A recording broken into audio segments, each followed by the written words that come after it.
Le 24 mars dernier, né là dans du très contemporain, était assassiné à Glasgow, en Écosse, un petit commerçant pakistanais qui avait apparemment eu le tort de souhaiter une heureuse semaine sainte aux chrétiens. Bon vendredi saint et très joyeuse Pâques à mon pays chrétien bien-aimé, avait-il posté, imprudemment apparemment, sur Facebook. D'après les comptes rendus de presse, je n'ai pas d'informations précises personnelles sur la question, le meurtre, commis par d'autres musulmans, serait la conséquence de ce message apparemment innocent.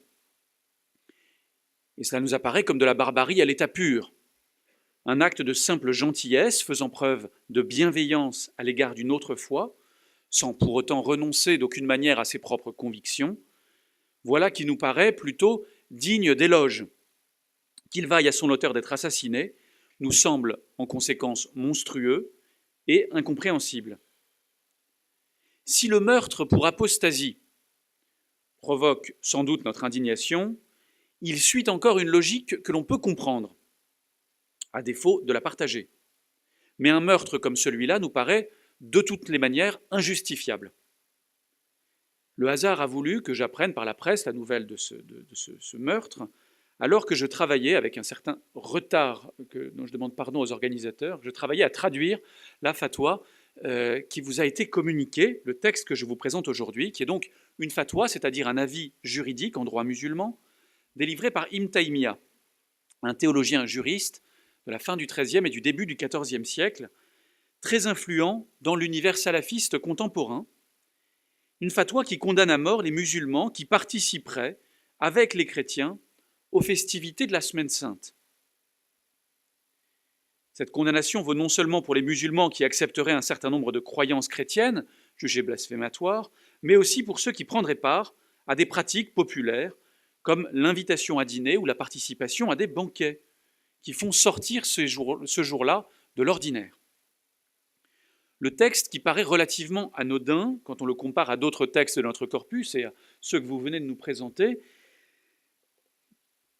où les condamnations à mort ne sont prononcées pour ainsi dire qu'en passant, dans le plus grand calme, donne, je crois, toute sa mesure avec cet élément de contexte que je rappelais, enfin cet élément contemporain, un texte juridique, raisonnable, argumenté, peut conduire à des meurtres qui nous apparaissent comme monstrueux. Et voilà, je crois, l'intérêt de ces quelques pages un peu anecdotiques, nous permettre d'approcher la rationalité, la cohérence, voire la nécessité logique du monstrueux. Alors, vous êtes en droit d'estimer que je vais un peu vite en besogne et que je sollicite à l'excès ce fait divers terrible pour vous laisser croire que mes pages obscures sont d'une brûlante actualité. Et donc, maintenir votre attention à propos de ce que je vais vous dire. Il est vrai que rien ne me permet d'affirmer que les assassins de cet épicier aient pu lire la fatwa que je vous ai proposée. Toujours est-il que ce texte nous explique, je crois, leur logique. De plus, qu'il me soit permis de rappeler qu'Ibn Taymiyyah n'est pas tout à fait un théologien musulman comme un autre. Vivant principalement à Damas, dans l'empire mamelouk, entre la fin donc du XIIIe et le début du XIVe siècle, ce juriste de l'école hanbalite, qui est la plus rigoureuse, dit-on en général, des écoles sunnites, a déployé sa vie durant une activité absolument remarquable et essentiellement polémique. Contre les chrétiens, on sait que sa première prise de position publique, quand il était jeune, a consisté à rappeler la nécessité d'appliquer la peine de mort à un chrétien accusé de blasphème. Contre les chiites, contre un certain nombre de groupes soufis, et plus généralement contre tous les mouvements théologiques musulmans avec lesquels il était en désaccord. Cette fièvre graphomane, puisqu'un de ses disciples compte pas moins de 4000 titres dans sa bibliographie, et, si vous voulez une idée, la principale édition moderne de ses seuls fatwas. Il a écrit bien autre chose que des fatwas, mais la principale édition moderne, qui ne comprend pas toutes les fatwas, puisque notamment celle que je vous propose ne s'y trouve pas, compte 36 volumes. Donc, cette fièvre lui vaut à la fois un grand nombre d'ennemis et 4 longs séjours en prison, mais aussi, déjà de son temps, une immense popularité. Après sa mort, cet enthousiasme des lecteurs connaîtra un regain quand au XVIIIe siècle, Ibn Abd el-Wahhab, le fondateur de la doctrine qui porte son nom et qui régit aujourd'hui le royaume séoudien, en fera la référence théologique centrale et même exclusive de son mouvement. Depuis lors, en islam, son nom divise, gardien rigoureux de l'orthodoxie pour les uns, notamment la mouvance salafiste, il est vu par les autres comme la cause des formes radicales, violentes et fanatiques qui traversent l'islam aujourd'hui. Il faut dire qu'il s'est particulièrement rappelé à l'attention du monde quand en 1981, un électricien égyptien inspiré, du nom de Farag, écrit un petit livre, L'obligation absente, qui s'appuie sur des fatwas donnés par Ibn Taymiyyah contre les envahisseurs mongols de son temps et qui inspirera directement les assassins du président égyptien Sadat. Déjà donc une fatwa d'Ibn Taymiyyah, sortie certes totalement de son contexte historique, quel rapport y a-t-il entre les guerriers mongols de la fin du XIIIe siècle et le président égyptien, allez savoir, mais une fatwa déjà vient justifier un meurtre. Donc le texte que je présente aujourd'hui à votre attention est donc une fatwa relativement courte, dont on ignore la date et le contexte immédiat. Reste le contexte général, celui d'un empire mamelouk qui s'étend sur la Syrie et l'Égypte, et dont les habitants, majoritairement musulmans, comptent une forte minorité chrétienne, probablement encore majoritaire, au moins en Égypte, 2 siècles plus tôt. Mais un empire à la fois ethniquement, culturellement, une minorité, qui est à la fois ethniquement, culturellement et linguistiquement semblable à la majorité musulmane, mais que son attachement à la religion chrétienne rend toutefois suspect.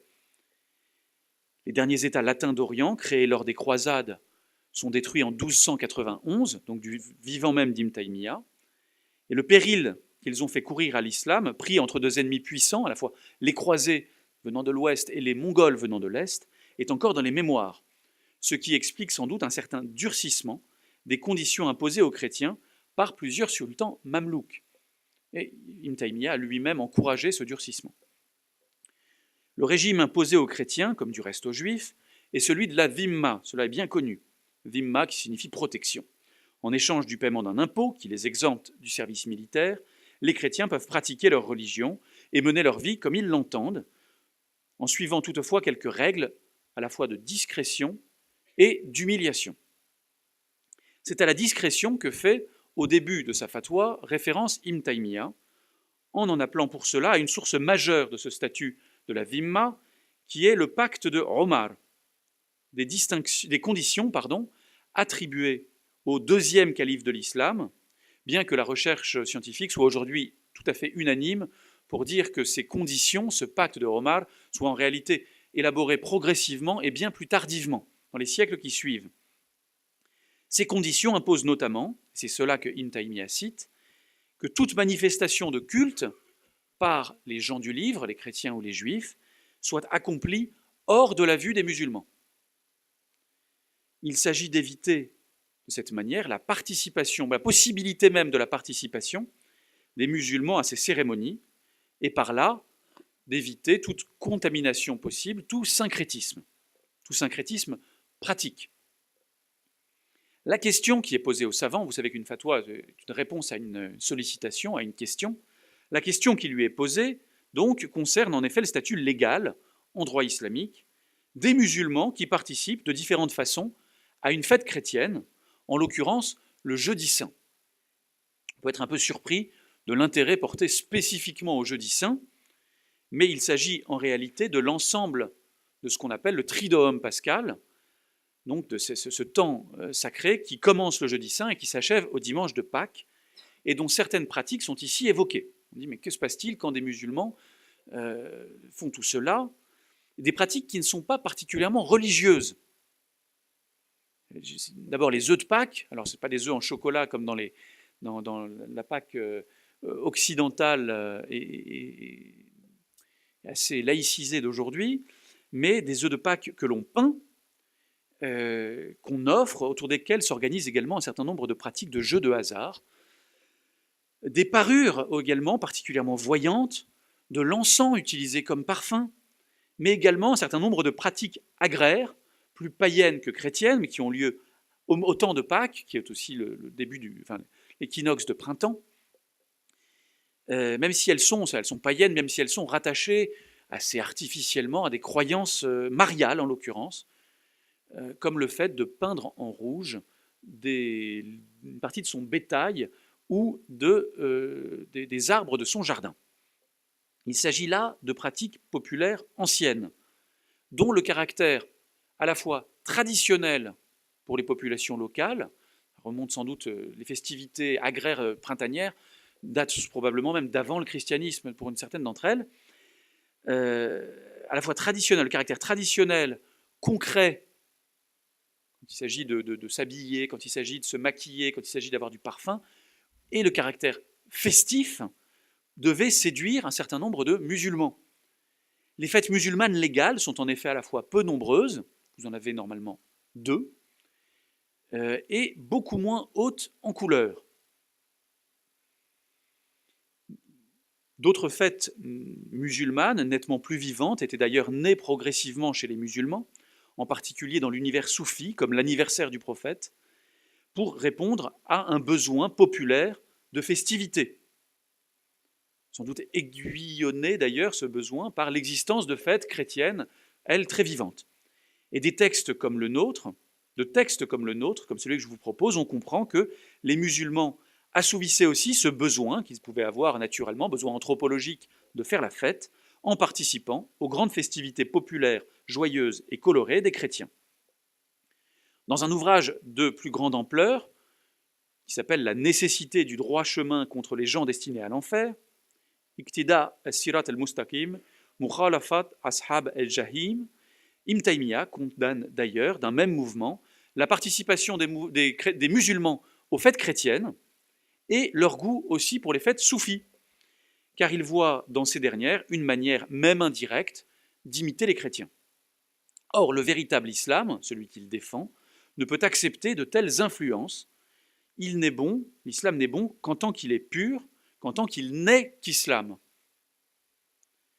Et c'est la même logique que commence par rappeler notre fatwa, qui a priori date d'avant ce grand texte, qui ne s'intéresse donc, c'est un texte beaucoup plus précis, qui ne s'intéresse qu'à la participation aux festivités pascales des chrétiens. Ces pratiques, que je rappelais, n'appartiennent pas à la religion des musulmans, qui doivent donc s'en abstenir, car en adoptant la pratique des chrétiens, ils deviennent, affirme Ibn Taymiyyah sur le fondement d'un certain nombre de hadiths, ils deviennent eux-mêmes chrétiens.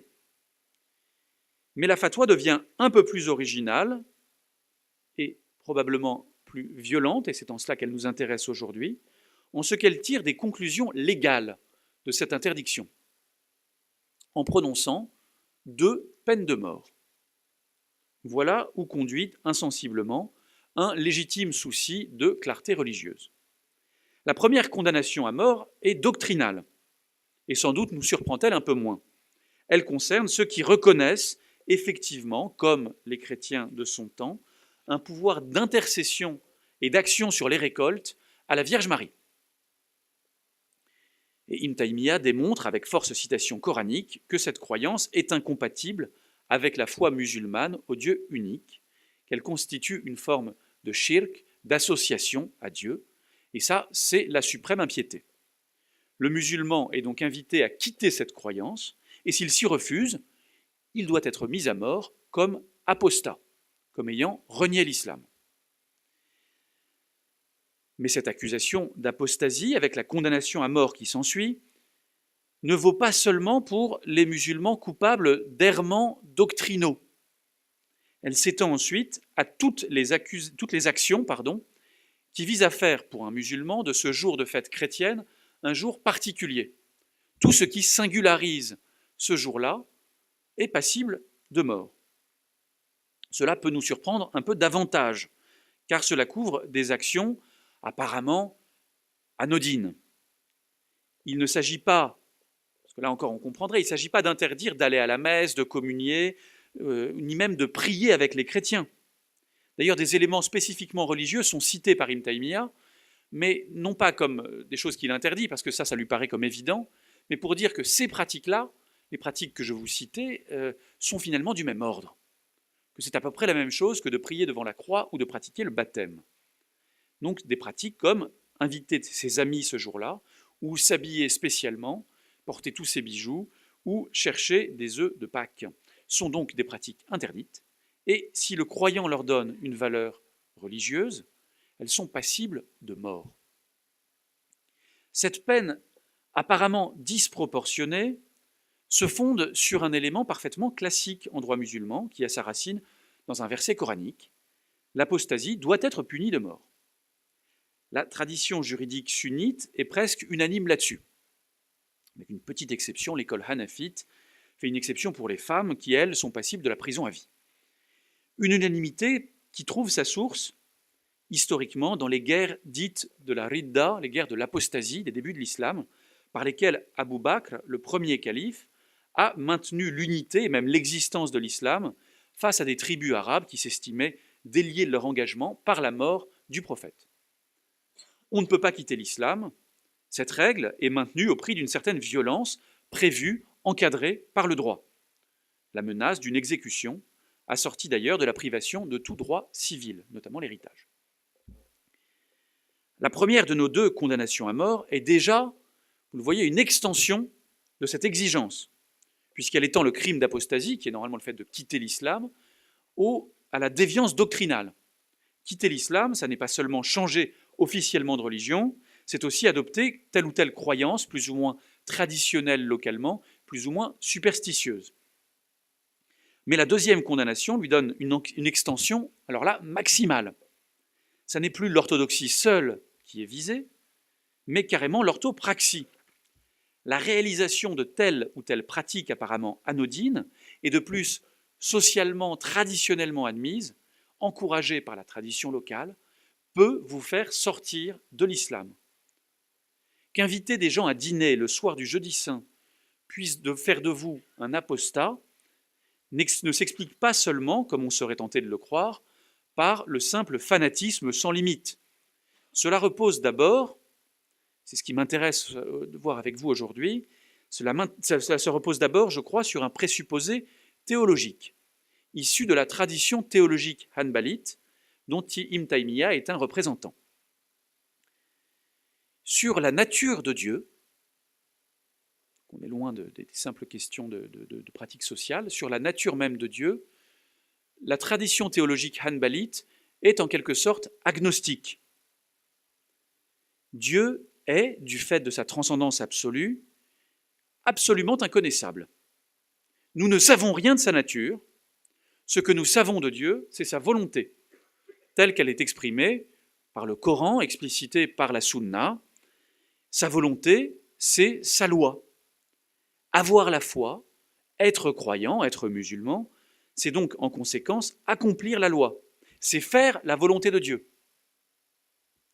La distinction paulinienne de la foi et des œuvres, qui verrait dans la foi une adhésion intérieure à Dieu, indépendamment ou précédemment à tout type d'action, est, pour un hanbalite, tout à fait irrecevable.